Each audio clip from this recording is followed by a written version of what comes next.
Hello and welcome back to our study of Peninei Halacha, the teachings of Rabbi Eliezer Melamed, Shlita.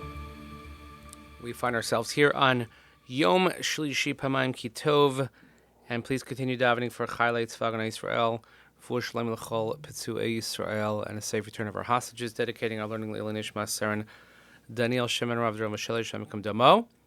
And just to remind everyone that we have a bit of a truncated week. I'll be traveling to Israel, so hopefully we'll get another lesson in, and I can't guarantee, we'll just depending on scheduling, if we can record one. Otherwise, we'll resume when I get back early next week. But the next chapter is Mahu Yayin. When we talk about wine that is prohibited if it was touched by a non-Jew, what is wine? Kol zman shenozal yotzei mehanavim adayim urev imechartzanim vazagim ein lo din yayin. So as long as the liquid that comes from the grapes is still mixed with all the stuff, the sediment, the skins, etc., is not considered wine. V'im nagabo goy lo neser. And if a non-Jew touches that mixture, it is not considered prohibited. Mehishiskel hanozal hipared mehem. But once the liquid separates from those items that we just mentioned, hainu shenimshach letzad shebo hu nosar below chartzanim v'zakim, that it's pure liquid, that it's not any longer with any skins, pits, something like that, yesh lo din yain, then it takes on the status of wine. And therefore any liquid that is remaining in the container, in the vat, is considered wine. And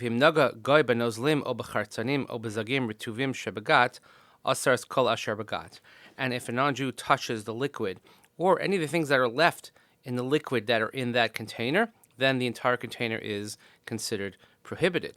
Lozu bavad elafilu natlo mehagat kos yayin achas misonenes mechartzanim v'zagim me'osa shah chaldin yayin al kol kama shenosar bagat. Even if they took from the vat or the container, whatever it's being held in, a cup of wine that is filtered through the skins, pits, etc., at that point it's considered wine, and anything that is left in the container. Yayin shenasa chometz or ne'esar b'magagoy, eno ne'esar b'magagoy. If wine that has become fermented and it becomes vinegar does not become prohibited if a non-Jew touches it. Karsher yeshna safek im hayayin kvar nasa chometz gamor, bodkan osa aidei shvichaso al haaretz. And if you're not sure if it has been made into vinegar entirely, the way we check is you spill it on the ground. Shimi vaveya v'it sos machmas mago b'chomer hagiri siman shenase chometz. Shulchan Aruch writes that if you see that it bubbles and ferments in such a way when you spill it on the ground, then that's how you know it's chometz. Hayayin shenesa b'nisach b'maga goy hu yayin b'tziraso hativis. Wine that was prohibited with nisuch, that it was used for libations, or if it was touched by a non-Jew, is wine in its natural form. Avlim hishtane matbao eno neser. But however, if it changes mitiv'o from its normal state, it is not prohibited. Because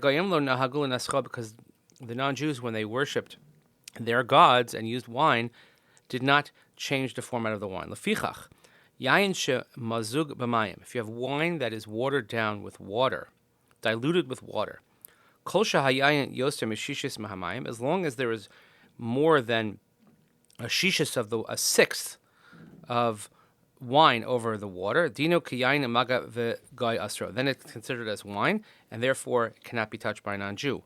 Hoel v'tiva shal yayin shurgil mozgo, because this is the normal dilution rate of wine. Avlim shir namuch mazeh batem din yayin. However, if there's less than that percentage, so whatever the criteria would be, at what point is something considered wine and no longer considered wine by the point of dilution? So if it's diluted so much that it's no longer considered wine, by the way, this has a practical application as far as brachas go as well. What blessing do you make? Kiyotza bezeh, yayin she'irvo bo sukar o dvash k'dei lahamtika o pilpol k'dei la'asos charif. If you have wine that you mixed with its sugar or honey to make it so sweet, or pepper that it should become so sharp, if the natural taste is changed, this is no longer considered wine in the sense that it would be prohibited by touching of a non-Jew. Since the non-Jews, they never use this type of wine for their rituals. But if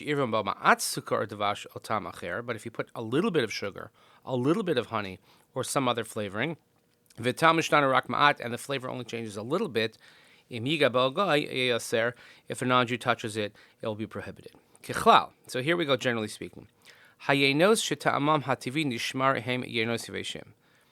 wines with their natural flavors are kept, and we observe them, meaning that we safeguard and make sure that they stay. Those are considered dry wines.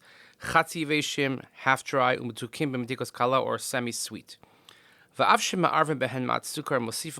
Alcohol, and even if we mix sugar or we add a little bit of alcohol, ta'amam hativi nishmar, the general natural taste of the wine is remaining. Some wines which are overly sweetened,